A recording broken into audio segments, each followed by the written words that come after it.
देवगणकृतपराजितस्तुतिः।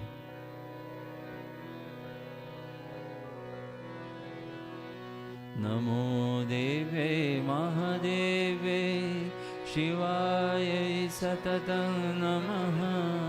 नमः प्रकृते भद्रायै नियतां प्रणतास्मतां रुद्रायै नमो नित्यायै गौर्यै धात्रै नमो नमः।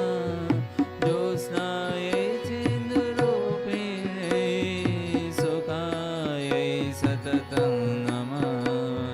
कल्याणे प्रणतवृद्धे शुद्धे कुर्मो नमो नमः। नैऋते भूवृतां लक्ष्मै शर्वाणेते नमो नमः।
तस्यै नमो नमः या देवी सर्वभूतेषु लक्ष्मीरूपेण संस्थिता नमस्तस्यै नमस्तस्यै नमस्तस्यै नमो नमः या देवी सर्वभूतेषु वृत्तिरूपेण संस्थिता नमस्तस्यै नमस्तस्यै नमस्तस्यै नमो नमः या देवी सर्वभूतेषु स्मृतिरूपेण संस्थिता नमस्तस्यै नमस्तस्यै नमस्तस्यै नमो नमः या देवी सर्वभूतेषु